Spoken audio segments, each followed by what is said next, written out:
wote ambao wanatufuatilia kwa TV, kwa mitandao na hata kwa radio, karibu sana Mount Zion House of Prayer hapa Moi's Bridge, tunawapenda. Nataka kuongea kuhusu uzima wa milele. Ambia mwenzako uzima wa milele. Nataka ujue ya kwamba chochote unafanya dunia hii, ambia mwenzako dunia hii, number one, lazima ujue kuna end results. End result ni kusema ya kwamba hata kama ndio nimeokoka, ninakaa na watu, maisha yangu hayataenda hivyo. Kuna mahali roho yangu inatakiwa iende baada ya dunia hii kumalizika. Bwana asifiwe sana. Nimekuwa nikiomba hapa wiki na Mungu akaniambia, Solomon, hata kama ndio mnaomba mnafanya nini, kumbuka ya kwamba kuna mahali nataka roho zenyu ziende. Maisha yenu haiwezi ishia hapa. Ni mimi niko na uhai wenu, na ni mimi nitahukumu, na ni mimi nitatoa judgment ya mwisho. Sasa unaweza kuwa umeokoka, unaweza kuwa unakaa na watu na unafanya vitu ambavyo sio vizuri. Chunga sana. Unaweza kuwa ni nabii kama mimi, unaweza kuwa ni intercessor, unaweza kuwa ni mhubiri, unaweza kuwa ni nini unafanya. Chunga matokeo ya mwisho. Leo kwa huduma na kwa wokovu nimerealize ya kwamba kuna watu wameumizana. Kuna watu wanakaa carelessness. Kuna watu wanafanya vitu ni kama hawajui standard ya neno la Mungu, ya kwamba hatujui mahali tutaenda. Kuna vitu unaweza fanya, lakini kumbuka mbingu ni shahidi, ardhi inashuhudia. Kuna record zetu zinachukuliwa. Mungu anatazama kila kitu ambacho tunafanya. Kila kitu unafanya Mungu anatazama. Sasa unaweza kuwa mahali hapa ndio unaomba, wewe ni mchungaji kama mimi, lakini chunga matendo yako, inaweza fanya ukose uzima wa milele. Nataka ujue ya kwamba number one, na hii ndio foundation ya wokovu wetu, na ndio kitu ambacho kimefanya tumeitanishwa na Yesu, ya kwamba kuna siku kanisa litachukuliwa. Kuna siku ya hukumu. Ambia mwenzako kuna siku ya hukumu. Jichunge sana kwa sababu ya jina la Yesu. Maandiko katika Matthew 19, kuna vitu nitasoma nikiruka, lakini pale 1, lakini nataka basic kitanzia 8. Kuna kitu Mungu akazungumuza ama Yesu akazungumuza. Maandiko yanasema pale 1, lakini tanzia 8 kwa TV, anzia 8. Bwana asifiwe sana. 19, Matthew chapter 19 verse 1. Ikawa Yesu alipomaliza maneno hayo, ikawa Yesu alipomaliza maneno haya, akatoka Galilaya akafika mpaka wa Yahudi, mpaka ng'ambo ya Yordani. Makutano mengi wakamfuata akawaponya huko. Number 1, huduma ya Yesu ilibeba miracles za healing. Na mtu yote ameingia hapa akiwa mgonjwa, na yote anatutazama na tusikiliza, na achilia roho ya uponyaji katika jina la Yesu. Na kemea roho ya magonjwa, na kataa roho za aibu. Magonjwa sio sehemu yako katika jina la Yesu. Bwana asifiwe sana. Maandiko yanasema basi Mafarisayo wakamwendea wakamjaribu, wakamwambia, je, ni halali mtu kumwacha mkewe kwa kila sababu? Verse 8, turuke mahali pale, sitaki kusonga pale chini. Verse 8. Maandiko inasema akawaambia Musa, kwa sababu ya ugumu wa mioyo yenu. Akawaambia Musa, kwa sababu ya ugumu wa mioyo yenu aliwapa ruhusa kuawacha wake zenyu, lakini tangu mwanzo haikuwa hivi. Sasa baada ya kuponya watu, Mafarisayo wanakuja kujaribu Yesu. Wanakuja wanaambia Yesu ya kwamba ni halali kudivorce, ni halali kuacha mke. Yesu anakuja anazungumuza mambo ya ndoa mahali pale. Yesu anakuja anaongelesha, anaambia kile ambacho kinatendeka ni hukumu wa mioyo yenu ambayo imeleta shida, hardness of your heart ambayo imeleta shida. Lakini anasema haikuwa hivi mwanzo. Kwa njia nyingine Mungu hakutaka divorce. Kwa njia nyingine Mungu hakutaka mtu aache mke wake. Kwa njia nyingine Mungu hakutaka, lakini akasema because of hardness of your heart, kwa sababu ya moyo ugumu ya. Kitu moja kinaweza fanya watu tukose mbinguni. Number 1 ni ugumu wa mioyo. Mioyo zikiwa ngumu, kuna vitu hawezi entertain, hawezi embrace. Mioyo zikiwa ngumu, kuna watu hatuwezi samea watu. Mioyo zikiwa ngumu, kuna vitu hatuwezi achilia. Na hii ndio imeleta shida kwa nyumba ya Mungu siku ya leo. Tunaomba, tunafunga, tunatoa sadaka, lakini hiyo sadaka tunatoa, mioyo yetu ni ngumu, haitaki kukubaliana na maandiko vile inasema. Ninapoongea kuhusu hardness, Bwana asifiwe sana. What is hardness? In the Bible, hardness means the heart like a stone that is unmoved. Ni moyo ambayo inakaa kama mawe ambayo haiwezi songa biblically. Ni moyo mgumu, inakaa kama mawe, haiwezi songa. Number 2, naweza sema ya kwamba inabeba unfeeling, unresponse. Ni ile roho haina feeling. Yani unaweza umiza mtu na una feeling. Unaweza umiza mtu, unaweza tukana mtu, unaweza fanyia mtu mabaya, but haiko hati. Roho moja ninaomba Mungu akupatie ni moyo wa kuyeyuka, ya kwamba nimetukana mtu, dhamira inakushtaka, nimeongea vibaya inakushtaka. Sasa leo watu wengi tumekaa kwa sababu ya hardness, ugumu wa moyo. Leo watu kuachilia vitu ni ngumu, hatuna feelings za watu. Hii wiki nimelia sana, nimetupu nikiambia Mungu, ni kwa nini tuna suffer delay kwa church? Ni kwa nini baba tunaomba tunafunga no changes? Bwana akaniambia Solomon, hardness of the heart. Kuna watu wajui ya kwamba kuna uzima wa milele. Sasa watu wamekausha moyo. Kusema pole sio kusema ni weakness. Kwenda kwa bibi yako kumwambia I'm sorry nimekukosea. Kwenda kwa bwana yako kumwambia I'm sorry. Kwenda kwa shirika hapa kwa praise team ama hapo ambie mtu pole nimekukosea. Nisameni mimi nimekosea. Leo wengi hatuna hiyo kitu. Tunakausha moyo kwa sababu wengine ni madhabahu ya kwetu. Na tunajifariji mimi ni mwanaume. Mimi ni mwanaume siwezi piga magoti. Hawezi piga magoti atuwe ni mwanaume wapi? Yesu akiingia ndani yako, mifupa inavunjwa vunjwa, utapiga magoti mbele ya bibi yako. Umwambie I'm sorry, sikutaka kufanya hii. Utasamea watu kwa kanisa. Utasamea watu. Kwa nini leo anga ya kanisa inachafuka? Kwa nini leo kwa nyumba ya Mungu hatuwezi kusameana? Sababu number 1, kuna kitu kinaitwa unresponsive. We are not responsive kwa vitu zingine. Unakataa kurespond. Tunakataa kuachilia vitu. Watu wanafurahia watu wakipitia ngumu. Kuna watu tumeombea, tukaambia Bwana rejesha nyumba zao, rejesha familia zao, rejesha waume wao, tukawalilia. Na wengine wanafurahia wanasema asante Yesu, hiyo ndoa imevunjika, wanafurahia. Unresponsive heart. Moyo mgumu ambaye hataki kuachilia. Leo kwa ibada nitapokupaka mafuta, lazima mioyo itayeyuka. Mioyo irudi chini, toke hiyo ugumu. Ndio inafanya uponyaji hakuna, ukombozi hakuna, miujiza hakuna. Sababu gani? Hardness of the heart. Yesu akasema haikuwa hivyo, ya kwamba maandiko inasema God hates divorce. Inasema ya kwamba kaa na mke wa ujana wako. Lakini sasa leo tumebadilisha, tunafurahi. Hata saizi kuna mtu anambia Mungu, unaomba Mungu, mke wangu akikufa saizi nimeona next. Unakuwa muuaji, umeanza kuwa bibi yako mapema. Na wewe ukikufa saizi hata yataona next. Paka watu wanaombeana. Nikutana na mwingine akaniambia pastor, nina imagine kimzee kimekufa nimepata mwanaume mwingine. Unaimaginia mzee yako. Wewe unafikia kuna prayer request ngapi za wazee hapa? Hardness, ugumu wa moyo. Sasa akasema haikuwa hivyo. Ndio Bwana akaniambia Solomon, hardness of your hearts imefanya you don't respond to the word. Hatukubaliani na neno, hatukubaliani na fasting, hatukubaliani na mapenzi ya Bwana. Sababu gani? Mioyo imekuwa mawe. Angalia aliye karibu na mwambie mioyo imekuwa mawe. Hatukubaliani na mapenzi ya Bwana. That's why we compromise. Ndio tunakubaliana na kila roho yote na takataka yote ya dunia hii, tunakubaliana nayo. Hardness. Wale wanasema unapoenda kucheza na bibi ya mwingine, mtu wa mwingine, ni makaa umewasha hapa moto, itakutoboa kifua. In fact watu wako na roho ya unfaithfulness kutoka nje ya ndoa, they die prematurely. Wanakufa kama umbwa. Wanakufa mapema. Wanakufa mapema, premature death. Number 2 wako na laana. Number 2 wanakufa umaskini. Poverty inawapiga, wanateseka wakiwa wazee. Wanazeka wakiwa wazee, wanazeka mpaka ndutu. Mnajua ndutu? Na ndutu manyoya zinatoka kwa miguu. Wengine wanateseka mateso mbaya sababu umebetray mke wa ujana wako. Umewacha bibi yako wa ujana, umembetray, unafikiria ni mzaa. So some Biblia inasema Proverbs, ukicheza na bibi yenyewe umeweka mafuta mawe hapa kwa moyo wako. Sasa wengine ndio unaona kifua inawaka moto kila wakati. Na unajifariji unatuambia hapa sijui nini. Moyo mgumu. What is hardness? Hardness is unfeeling towards God's word and God's mercies. Ni uko na unfeeling, hauna feelings za neno la Mungu. Hauna huruma za Mungu. Kwa njia nyingine hata gospel hii ninahubiri, hauna huruma nayo, au isikii, hakuna kitu inafanya ndani yako. Hardness ikiingia mahali pale. Hata ukisikia Biblia inakwambia usiibe, wewe unaiba. Hauna hizo feelings. Hauna hizo huruma. Sasa kimeo kimekaa hivi. Yakasema kwa sababu ya ugumu ya mioyo yao imefanya watu wengi wamekosana na Mungu. Na mimi nimeambia Mungu nisaidie kwa miaka ambazo zimesalia. I want to preach the true gospel. Nataka nihubiri na nihubiri total gospel, total power, total truth. Kuna mtu nilituma jana kitu kwa mitandao, nikasema truth is very expensive, lakini itakuweka huru. Leo watu wengi wataki ukweli, wataka tu compromise. Kama kuna mafuta ninaombea wale ambao wanakataa kuomba, Mungu awapatie utajiri ili usicompromise na gospel, usidilute the word of God. Uhubiri vile neno la Mungu linataka. Wakitoa sadaka watoe, wasipotoa sadaka unawachana na wao, na uko na vitu zako unakula kwa sababu ya Yesu.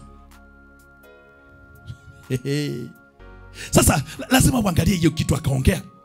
Sasa utajuaje ya kwamba kuna tabia ambazo sio tuzuri ndani yako? Utajua hii moyo ni mgumu. Number 1, you don't see spiritual truth. Hardness ikikuja hauoni spiritual truth. hautaki ukweli. Ukiambia ukweli unapigana. Kwanza kuna watu wakiambia ukweli wanaanzaga vita. Unaona mtu ana change sura, ambia nitakugonga hapa saa hizi na sasa utatoka hapa nitakumwagia maji moto. Unaanza hapa kupigana, utaki ukweli. Hardness ya moyo ikikuja, number 1, you lack understanding. You don't understand. Ukiambia hii kitu nataka iwe namna, you don't understand. Kuna kitu mimi naongea hapa kwa kanisa ya kwamba mimi ninapenda watu na ninataka tubebeane mizigo ya watu na nataka tubadilishe mioyo ya watu. Sasa nikiambia watu ya kwamba hiyo ndio basic ya huduma ya Mount Zion, a family focused church, utapata wengine sasa ndio wanaweka dunga kupigana kabisa. Wanachukia watu wanafanya nini. Mwambie tuombee watu wabadilike. Yesu niliwaambia juzi, alikaa mpaka na malaya. Aliletea mpaka watu wamefanya udhambi. Anawaambia msirudie dhambi, dhambi imetoka. Mbona una roho ya kutoa dhambi kwa watu, uko na roho ya kuombea watu kinyume? Alitoa mpaka vitu zibaya ndani. Sasa you don't understand. Number 3, unapata unable to hear God's voice. Hardness ikikuja, kuna watu hawatasikia tu sauti ya Mungu, lakini wanaweza sikia sauti ya Mungu kupitia kwa mchungaji. Sasa kusikia sauti ya Mungu inakuwa ngumu, na hata ukisikia ufanyi vile neno la Mungu linasema. Ufanyi vile neno la Mungu linasema. Na umesikia lakini ufanyi. Hata saizi leo, ambia mwenzako leo, mafuta moja niko nayo ya kisirani. Ambia mwenzako apostle wako na mafuta ya kisirani. Mwambie kwa sauti apostle wako na mafuta ya kisirani ya kubadilisha mioyo ya watu isikie sauti ya Bwana leo. Bwana Yesu asifiwe sana. Number 2, unapata inabeba pride. Unaona kimutu kiko na kiburi. Kiburi sasa hawezi shuka. Ni mimi. Mimi ndio nafanyaga. Kama sio mimi nilinunua hii. Kama sio mimi. Kama sio mimi. Mtu mmoja wa kiburi ni kujisifu-sifu. Akifanya kitu anataka watu waone. Kiburi hawezi ruhusu watu wasimame. Kama kuna kitu ninaombea kanisa sasa hizi, muwe na mipaka zenyu. Tunapigana kwa sababu ya pride. Tunaona wengine ni bure. Tunaona wengine ni bure. Number 3, disobedience. They disobey the voice of God. Wana disobey mpaka mamlaka. Hata mamlaka ikiwaambia kitu, hii kitu unasikia naambia kujeni asubuhi, kujeni tuombe, kujeni usiku, kujeni kwa ibada asubuhi. Hii kitu usipofanya ni roho ya disobedience, sababu kuna kiugumu kwa moyo yako. Ugumu wa moyo wako haitaki, unaona ni kusumbuliwa. Na mimi huwa ninaangalia, sometimes nimeona, unaweza ona mtu anakosa kukuja kanisa, lakini kuna vitu zenye hazina maana anakimbia. Anaweza toka hapa afunge kazi yake aende Muganda, akae huko mpaka jioni. Anaweza enda merry go round, afunge kazi yake, anaweza kuja tu hapa 1 hour ibada peke yake. Akuje ibada ya 1 hour arudi kwa hiyo kazi. Anaweza enda vitu zingine huko ati ni maombolezo. Mimi sikatai watu wanakufaga. Sikatai watu ukufa. Lakini wakati ufalme inakuhitaji ni zaidi. Yesu aliambia mwingine kuja twende tutakutaka zaidi. Akasema nimeenda kuzikana. Akasema wacha wafu wazike wafu wao. Nimeona watu wanakimbia vitu zingine, disobedience. Hata mimi binafsi jana kuna sherehe ilipangwa mahali. Nikawaambia ninakuja sherehe hiyo. Lakini kwa sababu tuko kwa msimu ya maombi, nitakuja niofanyie ibada na nitoke na niende na sitakula chochote. Nikamwambia hivyo. Sasa wengine hapa tu ka ushirika, siku ya maombi unajikunyisha chai hapo na mkate. Ushirika, jaribu raundi hii. Ushirika tu kunywa chai na mkate. Hii mkate mumeikula from January to January. Chapati sio kama zamani. Chapati ilikuwa chapati wakati wetu. Ilikuwa inapikwa mara 3 kwa wiki kwa mwaka. Ambia mwenzako mara 3 kwa mwaka. Ambia mwenzako it's a holiday. Mwambie Madaraka Day. Na sijui ile holiday ya Moi Day ama sijui na mwisho wa mwaka mara 4 pengine kwa mwaka. Saizi unaiokota kwa barabara kama sijui nini inapatikana ovyo ovyo kwa barabara siku hizi. Ukienda huko ziko mpaka za shilingi 5 mandazi imejaa. Sasa uwezi na mbingu inakutaka. Hardness akasema kwa sababu ya ugumu wa mioyo yenu. Sasa wamekubaliana na dunia. Kwa njia nyingine sasa unakubaliana na dunia vizuri. Sasa hii ndio kitu Yesu akasema, hii kitu usipochunga kuna uzima wa milele. Hii kitu kwa kanisa, ambia mwenzako, kanisa sio mahali pa wrestling. Kanisa wokovu sio mahali pa kupigana. Usiniambie usicheze na maroho za kwenyu. Maroho za kwenyu nitafukuza leo. Hii hukumu ya moyo imefanya watu hawarespond kwa Roho Mtakatifu, hawarespond kwa neno la Bwana. Hausikii hata neno la Mungu likienda mahali. Hausikii, unaona tukitoka hapa kisha tumerudi. Leo ni watu ngapi wametolewa kwa nyumba ya Mungu kwa sababu ya vitu zenye hazina mbele hazina nyuma. Watu ngapi wanaumia moyo kwa sababu ya ugumu wa moyo. Hawezi samea, hawezi saramia mtu, hawezi fanya nini, hardness of heart. Yesu akasema hivyo. Bwana tusamee sana, Bwana asifiwe sana. Sasa wacha tusome, turudi kwa maandiko. Bwana asifiwe sana. Turudi kwa maandiko. Bwana asifiwe sana. Sasa twende kwa maandiko. Sasa kuanzia hapo sasa 9, twende 9. Okay, nisome yangu, yako inacheresha hapo. Nami nawaambia ninyi, kila mtu atakayemwacha mke isipokuwa ni kwa sababu ya uasharati akaoa mwingine azini, na mwaya yule aliyewacha azini. Twende 16. Sitaki kuingilia hapo sana sababu hiyo sio topic yangu. 16 nasema nini? Natazama mtu mmoja akamwendea akamwambia, mwalimu, nitende jambo gani jema ili nipate uzima wa milele? Twende sasa mpaka 19.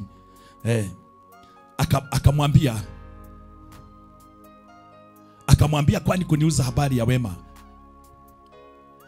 Aliye mwema ni mmoja, lakini ukitaka kuingia katika uzima, ndio hapa sasa, ukitaka kuingia katika uzima, na hapo ndio point yangu iko leo, zishike amri. Twende, zishike amri. Akamwambia, zipi? Yesu akasema ni hizi: usiue, usizini, usiibe, usishuhudie uongo. Twende 19. Waheshimu baba yako na mama yako, na mpende jirani yako kama nafsi yako. Verse 20 inasema nini? Yule kijana akamwambia, haya yote nimeyashika, nimepungukiwa na nini tena? Twende tusonge. Yesu akamwambia, ukitaka kuwa mkamilifu, enenda ukauze ulivyo navyo uwape maskini, nawe utakuwa na hazina mbinguni, kisha njoo unifuate. 22 inasema nini? Yule kijana aliposikia neno lile akaenda zake kwa huzuni, kwa sababu alikuwa na mali nyingi. Ambia mwenzako hardness of heart. Sasa Yesu anakuja anaongea mambo ya uzima. Tumetoka mahali alianzia, amekuja mahali pale. Sasa akatokea mahali pale, alafu kuna kijana mmoja alikuwa tajiri, alikuwa na mali na kila kitu. Yesu akamuita akamzungumzia. Bwana asifiwe sana. Bwana Yesu asifiwe sana. Akamwambia ya kwamba kuna vitu hapo tunaongea, acha nirudi hapo 16. Bwana asifiwe sana. Akasema namna gani? Sikia. Akamwambia hivi verse 16. Verse 16, natazama mtu mmoja akamwendea akamwambia, mwalimu, nitende jambo gani jema ili nipate uzima wa milele? Akamuuliza, ni nini nitafanya ili nipate uzima wa milele? Sasa Yesu akaongea akamwambia, kwani kuniuliza habari ya wema? Aliye mwema ni mmoja, lakini ukitaka kuingia katika uzima, zishike amri. Number 1. Kwa njia nyingine, ukitaka kurithi ufalme wa Mungu, number 1, shika amri za Bwana, ushike sheria za Mungu. Bwana asifiwe sana. Sasa akasema namna gani? Akamwambia ya kwamba, akamwambia zipi? Akauliza Yesu, ni sheria gani unataka nifanye? Akamwambia hivi. Yesu akasema ni hizi: usiue, usizini, usiibe, usishuhudie uongo. Verse 19, waheshimu baba yako na mama yako, na mpende jirani yako kama nafsi yako. Yule kijana akamwambia, haya yote nimeyashika, nimepungukiwa na nini tena? Akamwambia ya mwisho ya kwamba, Yesu akamwambia, ukitaka kuwa mkamilifu, enenda ukauze ulivyo navyo uwape maskini, naye utakuwa na hazina mbinguni. Kijana aliposikia hivi akatoroka. Number 1, ni nini kinaweza fanya upate uzima wa milele? Number 1, jambo la kwanza, Yesu alisema nini? Usiue. Ambia mwenzako usiue. Akakataa roho ya kuua. Sasa utaniambia, pastor, mimi sijawahi ua mtu, sijawahi fanya nini? Maandiko inasema hivi katika 1 John 3:15. 1 John 3:15.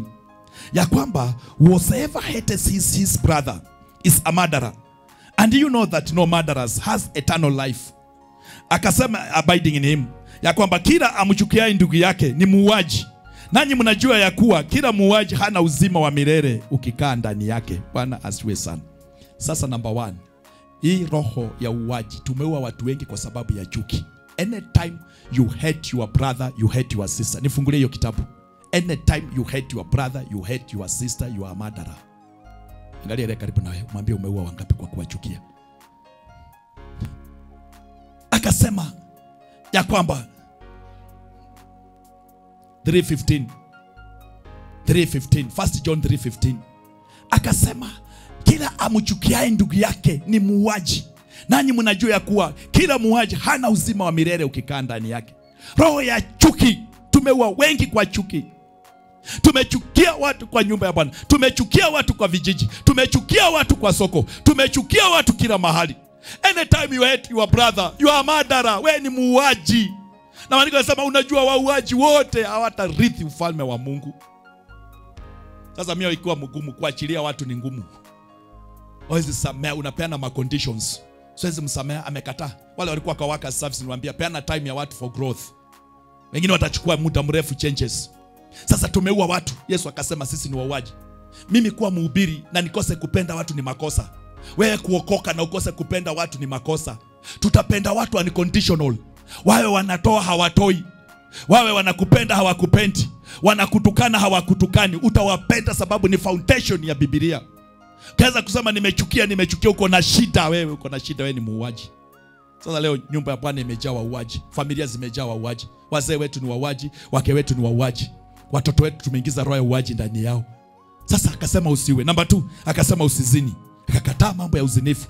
Number 3, akasema usiibe. Bwana asiwe sana, usiibe. Akakataa mpaka roho ya wizi. Sasa leo watu wengi tumeiba mpaka vitu za Mungu. Tumeiba zaka, tumeiba mavuno, hatufanyi nini, hatutoi sadaka zetu kwa uaminifu, tumepiga watu vitu fulani, tumekosa kuwa mpaka masaa ya Mungu tumeiba. Tumeiba mpaka wakati wa Mungu. Tumeiba vitu. Kuna wakati juzi nimetumiwa pesa kwa simu na mtu tu, na sio pesa, alituma kwa wrong number. Safaricom inanipigia simu inaniambia kuna pesa imetumwa kwa simu yako kimakosa, tuafadhali weka 1 turudishe. Nikafinya 1 sababu sio yangu na ilikuwa ni pesa mingi. Sasa wengine ikiweka hivyo mbio chuchu una transfer kwa line ya mwingine, kuko unaituma mbele kwa line nyingine, unaiba mpaka vitu za wenyewe. Nimeenda kwa duka nyingine nikachukua vitu, alafu hakurekodi vitu mali nilichukua, hakurekodi, akasahau. Nikarudi nikamwambia unajua nilibaki na balance yako hapa. Akaniambia hauna balance yoyote, wewe hauna deni hapa, hauna pesa. Nikamwambia iko hapa, iko. Akaangalia kitabu mali kama akaniambia nimekwambia nimeangalia record hakuna. Nikamwambia wewe kwanza ndio nilikutumanisha, uliniletea kwa ofisi. Nikwambia umwambie lete vitu kwa ofisi. Akashika kichwa akafanya nimekumbuka vitu ya zaidi ya shilingi 500. Nikalipa na mimi nikampea pesa juzi aniwekee kwa simu. Kumpea pesa kumbe sijahesabu vizuri. Ziko pesa zingine extra juu. Nikaona na ameniwekea pesa zangu zote mpaka zile extra juu kwa simu ndani. Chenye unapanda utavuna. Ambia mwenzako utavuna. Bwana asiwe sana. Jambo lingine akasema usishuhudie uongo. Na hapa ndio nataka kuongea kuhusu roho ya uongo. Sasa leo kuna watu tumeongea uongo, tumeshuhudia uongo, tuna exaggerate vitu. Unasikia kitu kadogo una exaggerate. Kuna siku moja tulikuwa tunafanya ubatizo huko kwa mtoni. Alafu mmoja wetu akazama kwa maji. Alafu Mungu akamsaidia akatoka kwa maji akaenda. Tulimtoa kwa maji na ako mzima mpaka leo. Bwana asiwe sana. Wacha story itokee huko chini. Wacha watu wa exaggerate uongo. Na tulikuwa tumetoka kwa maji, tumemaliza kubatizana, tumeenda kwenye tunaenda. Wakaanza kusema apostle alikuwa anabatiza akamsukumia huko chini ya miguu, akatokea huko amemtoa sadaka ameenda. Story ikapanda mlima sijui nini uongo, exaggeration. Hata kwa church nini nafanya, rumors inajaa kwa town. Watu ambao wamejazwa roho hawachunguzi vitu, exaggeration, roho ya uongo. So what are the effects za speaking lies? Number 1, lying and liars are hated by God and will be punished. Mungu anachukia liars. Anachukia watu wa kuongea uongo na anaichukia na anasema atawapunish. Judgment ya uongo ni punishment ya Mungu. God will punish you. Sasa tunafurahia hapa kuumiza watu na uongo. Kwanza hii town yetu ya Moisbridge. Wacha niwaambie ile roho iko hapa Moisbridge ya uongo na exaggeration. Mimi wasiamini kitu nikiletewa na watu. Nakaa kwanza ninakataa. Wanaweza kuzingizia, waongeza, wachanganya, waharibu kila kitu. Sababu wanapenda na imeingia mpaka kwa kanisa ndani. Unasikia mtu anasema nilisikia aligongwa na punda. Wewe hukuona ni ndovu ilimgonga. Inachukuliwa hapo ya 3 ya ine story imepotea yote. Wamechange. Sasa ukisoma Proverbs 19:5 inasema, in fact hapa ndio mahali kwa kitabu moja wanarudia jambo moja mara 2 zimefuatana. Sasa anasema nini? A false witness shall not be unpunished, and he that speaketh lies shall not escape. Yani kwa Kiswahili anasema shahidi wa uongo hakosi ataadhibiwa, wala asemaye uongo hataokoka. Sasa roho moja ya uongo, matokeo hautaokoka, hautakombolewa, hautafunguliwa. Sasa akasema hii kitu sababu ya moyo, roho ya uongo kwisha imetuweka huko out. Nua mkono wako sema Baba nisamehe. Sema kwa sauti Baba nisamehe. Mali nimedanganya nisamehe. Tunadanganya hata mpaka wachungaji, unadanganya mchungaji. Unadanganya mpaka mume wako, mke wako. Unadanganyana mpaka kwa church. Uongo unadanganyana tu. Sasa anasema hii kitu hawezi enta, utapigwa. Number 3 verse 9 anasema nini? A false witness shall not be unpunished, and he that speaks lies shall perish. Anasema kwamba shahidi wa uongo hakosi ataadhibiwa, na asemaye uongo ataangamia. Number 2, roho ya uongo inameza kuangamizwa. Anytime you speak lies, utaangamia. Utaangamia, anasema utaangamia, utakosa uzima wa milele, utaangamia. Wale walikuwa hapa asubuhi niliwaambia mahali tumefika, ambia mwenzako cha utoto. Mwambie kimeisha mifupa. Sasa umezoea uongo hapo. Number one, unasema utaperish, utaangamia. Sasa akasema hii kitu, roho ya uongo wachana. Amekataa mpaka uongo, na sisi tunadanganyana kila mahali. Sema fire. Sema hiyo roho iende kwa jina la Yesu. Bwana Yesu asifiwe sana. Jambo lingine akasema, waheshimu baba yako na mama yako. Bwana asifiwe sana. Honor your father and mother.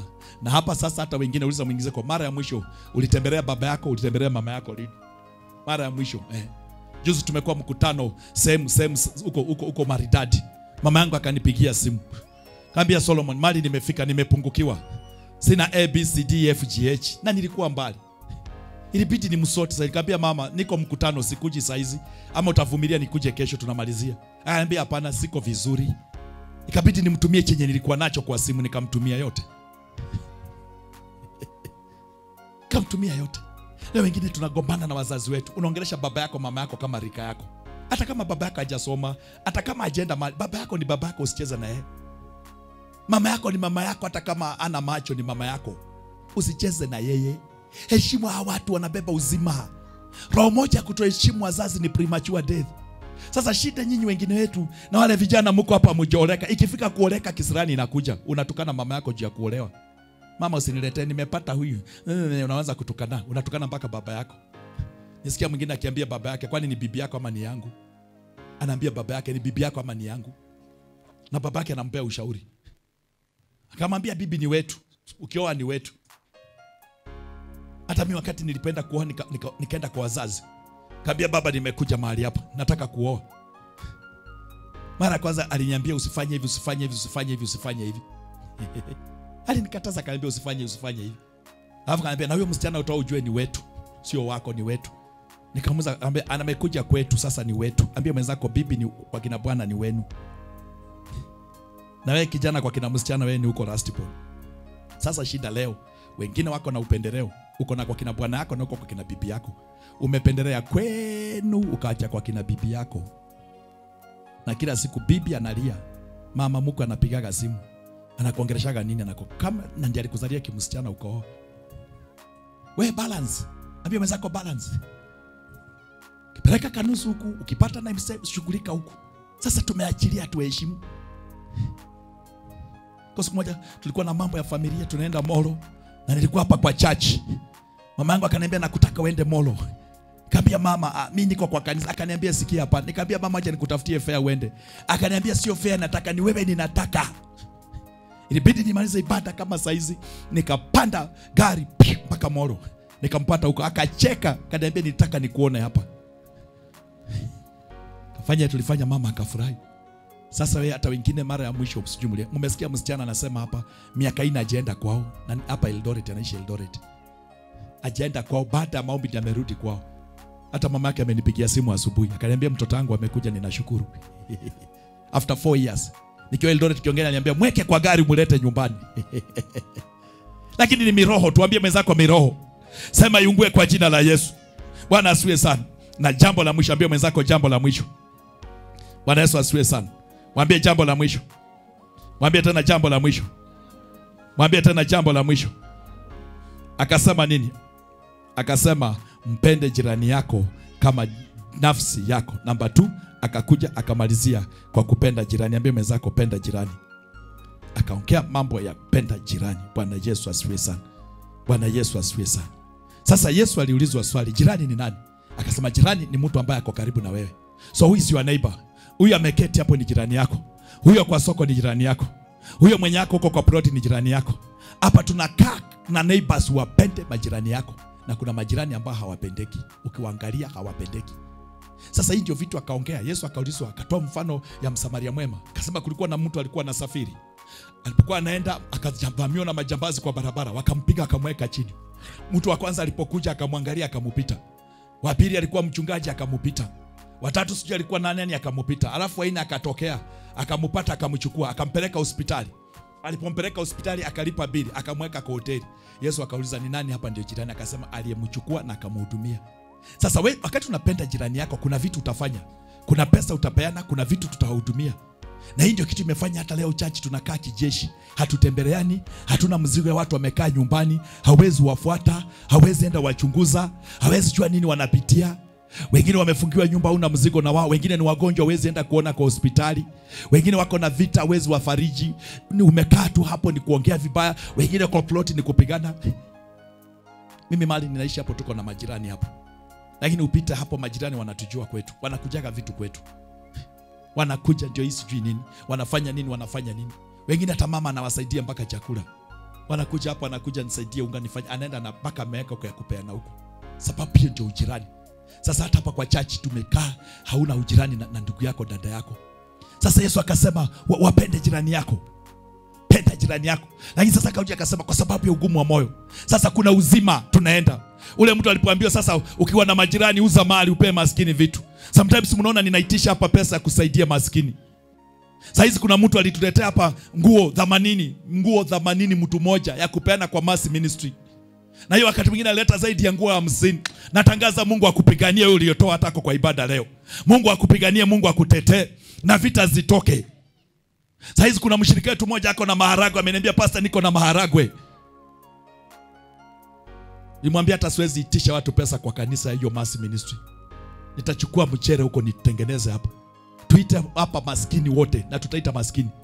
Watoke huko watoto wa barabara, walevi, maskini wote. Family service inakuja. Tupeane hizo manguo. Tuko na gunia karibu sasa 5 za manguo. Tupeane hapa sababu ni maandika kaambio uza vitu zako pe maskini. Wewe umekaa hapo kamoja hujasimama nako. Juzi nitokea hapa asubuhi, nimemaliza maombi asubuhi, napita hapa mwendo wazima natokea kwa barabara huko. Nguo imeraruka, uchafu, baridi ya asubuhi, nikamwangalia. Nikasikia kitu anambia Solomon simama na huyu mtu. Nikamwongelesha akakataa kuniongea. Nikataja mkate akasikia mkate. Kuja nikupe mkate akakuja. Nikachukua mkate hapo na maziwa pakiti 2 nikampatia. Akashika hivi kwa barabara akikula, rongi haina kifungo, rongi kaanguka yote, akakaa kwa barabara hivi kama punda yenye nakojoa na anakula. Usiniulize nilionea wapi punda wewe, achana mimi. Akakula mkate akamaliza akaenda kwenye anaenda. Sasa tuko na wao tauni hii maskini. Wamejaa huku unawachekelea. Wako watoto wa barabara wanakuomba wewe wapatie nini? Akasema huyo mtu akakasirika. Na hata leo watu wengi wanakasirika kwa area ya giving. Area ya giving. Nataka nashukuru sasa kamera zimeanza kufanya. Sasa wengine mliniandikishia hapo mtanunulia laptop. Sasa mkawachia kwa njia. Kuna pesa ujenzi inaendelea. Kuna mama ndio hizo vitu. Ikifika area ya giving, unaona sasa watu wanakasirika. Na Yesu akajua hapa kwenye unakasirika hapa ndio iko kitu ya kukufungua. Ambia mwenzako giving huwa inafungua mbingu. Na ukiona ongea umwambie wewe ndiye usikie chenye unaambiwa wewe. Giving inafunguaga mbingu, inafungua vitu, inafungua milango. Sasa alipoambia uza vitu, pea maskini. Alikasirika akakunja moyo akaenda. Ukisoma hapo chini Yesu akasema matajiri kuingia. Si ati kusema kutajiri ni mbaya. Akasema itakuwa ni ngumu kwa sababu kuna vitu ndio hiyo. Akakamatwa kwa area yenye anapenda. Sasa leo tumefika mahali hapa, ukisikia mambo ya giving inaumiza watu moyo. Mpaka ufanyie uganga ndio utoe. Mpaka udanganywe kuja, nimeona mganga, nimeona nyungu 7 ya blue, ya red, leta shilingi 800, 677, sijui leta ngapi, mpaka ufanyiwe manipulation. Uambie nimeona ukigongo na punda mlia na kamune kwa barabara ndio ukubali kutoa. Manipulation. Na Mungu hakutaka hivyo. Sasa hii town ya Moispit lazima tupe poor needy people. Lazima tusimame na wao. Akasema nilikuwa mgonjwa mkwenda kuna mass ministry. Leo ningepata mtu anipatie 30,000 tumaliza hiyo story ya mass ministry. Twende tuone wagonjwa wa kansa huko. Kuna vitu vinatakiwa kwa nyumba ya Mungu. Akasema auze ape maskini akala. Nini kilifanya wokovu kashika kwa Zakayo? Zakayo alipokutana na Yesu akaingia kwa nyumba ya Yesu. Yesu akaingia kwake. Namba 1 alipofika pale akapata gospel. Namba 2 akaambia Yesu ninalipa watu vitu zote niliwaibia. Maskini na warudishia pesa zao, narudisha kila kitu. Akasema wokovu umeshuka mahali hapa. Hivyo ndio Zakayo alikombolewa. Sasa leo tumepuuza hivi, akasema ili upate uzima wa milele. Ndugu yangu, dada yangu, wacha kukaa ovyo ovyo kwa wokovu. Wacha kutukanana na watu. Wachana na vita. Wachana na dhambi. Wachana na usherati. Wachana na uzinzi. Wewe umeokoka, kaa kama mtu mwenye ameokoka. Usiniambie umeokoka sasa kuna usherati ya wokovu, kuna usherati ya watu ya dunia. Usherati ni usherati, umeokoka hujaokoka, usherati ni usherati. Principles are principles. Ambia mwenzako principles are principles. Kuna kitu niliposti jana nikasema ya kwamba lazima we understand principles. Mama ambaye amejazwa roho, pastor ambaye amejazwa roho, na hata mama ambaye hajajazwa roho, ni mchawi, ni mganga, wote wanashika mimba, na wakishika mimba wanazaa baada ya miezi 9. Wewe umejazwa roho, umeona bibi yako akishika mimba miaka 2 ndiye akajifungua. Mvua inanyesha mpaka kwa wachawi, kwa waganga, sababu ni principle, ni kanuni ya Mungu. Sasa hakuna dhambi ya Mkristo na watu ya dunia. Sasa lazima ifike level tukatae vitu zingine, tukatae dhambi zingine.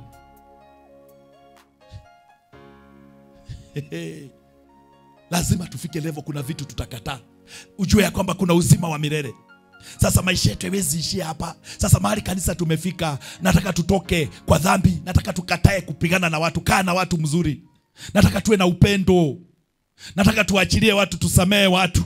Wale umeumiza moyo, fuata, rejesha. Wacha kupigana na watu, sio lazima upigane na watu. Kwani unafikiria Yesu hakujua aliposema akikugonga hii mrudishie hii? Sasa kuna watu ndio walikugonga, unarudisha ya nini? Siuoneshe matendo ya Yesu mahali pale. Sasa tumebeba watu, hawezi salamia watu, hawezi samea, unapeana ma conditions. Wewe ndio nikusalamie, ndio nikusamee, lazima unipigie magoti. Nimetangaza leo asikupigie magoti. Wewe wasamee kwa sababu ya Yesu. Wachana na vitu zingine kwa sababu ya Yesu. Kumbuka kuna uzima wa milele. Asubuhi nimekuwa hapa, mke wangu akakuja akaniambia, "Hey, nimeota ndoto fulani hivi." Na akaniambia kwamba nimesikia sauti kiniambia na kila goti litapigwa, litakiri Yesu, goti litapigwa mbele ya Bwana. Sikukutaka kuambia ni ujumbe gani ninahubiri. Ni hii, wewe fanya sehemu yako, hesabu utatoa peke yako. Hesabu utatoa peke yako. Ambia mwenzako hesabu utatoa peke yako. Mali tumetoka kanisa, as long as tutakaa vizuri na Mungu, vita zetu zitakuwa rahisi. As long as tutasumbua Mungu, vita zetu zitakuwa mingi. Sasa let your heart change. Hiyo moyo mgumu toa. Ezekiel anasema nitawapatia moyo ya nyama. Wacha kuwe na moyo tofauti. Sasa kubaliana na mapenzi ya Bwana. Ambia mwenzako kubaliana na mapenzi.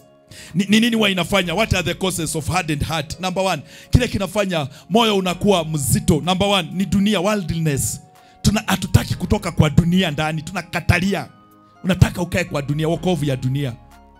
Wakivaa uchi unavaa uchi, wakitembea uchi unakaa uchi. Kwa sasa hizi kuna kadansi kingine sijui kanaitwa nini. Naona mpaka Wakristo wanaifanya. Hiyo dansi inaitwa nini? Wewe mtu wa Nairobi saji, inaitwa nini hiyo? Kadansi kingine unaona wamama wanafanya kiuno hivi. Alafu sijui inafanywa namna gani hivi. Sijui kama imetengeka kama imekaa. Yangu inakaa kama mawe. Sasa imeletwa mpaka kwa kanisa. Unaona tunaimba sifa alafu anainama anaanza kufanya hivi. Sijui nini mnatuonesha, kuna hii iko na kazi yake. Ninaomba zikatike ikae kama mbao. Ambia mwenzako dunia. Nikuona Nairobi, nitakushtaka kwa mama yako. Nikuona unaenda hizo vitu. Unaona mpaka ndio hiyo. Alafu unaona unaangalia ndio wanaangalia. Alafu jioni unajaribu kupractice kwa nyumba wewe mama. Unafanya hapo kwa kioo unaangalia. Shindo mfulilizo hapo. Na uko kwa praise team, uko kwa kwaya, uko wapi? Nitakugonga. Dunia tumeleta kwa kanisa. Worldliness. Na ni roho mbaya. Mwenzako ni roho mbaya. Okay, sio mimi nimesema hiyo. Unasikia hata kuniambia hapo, unajua hata nimeiona asubuhi. Ambia mwenzako self righteousness. Sasa wengine tunajiona sisi ni watakatifu kuliko wengine. Hatustahili kwa nyumba ya Mungu. Sisi ni watakatifu. Self righteousness. Jiona ndio unastahili peke yako kwa kanisa. Wewe ndio unastahili kwa familia. Wewe ndio unastahili peke yako. Hapo sema hiyo roho ikufe kwa jina la Yesu. Self righteousness. Self righteousness. Wachana na hiyo kitu. Ambia mwenzako achana na hiyo kitu. Kuna uzima wa milele. Ambia mwenzako kuna uzima wa milele. Mwambie tena kwa sauti kuna uzima wa milele. Mwambie tena kuna uzima wa milele. Kaa ukijua ya kwamba wewe sio ng'ombe, wewe sio kuku.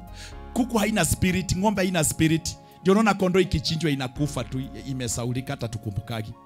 Lakini unaona mtu akikufa inatusumbua. Unakaa unakumbuka. Mimi kuna wakati wanakumbuka baba yangu sana. Nakaa hivi namkumbuka mpaka nasikia kuomboleza. Sababu ni spirit.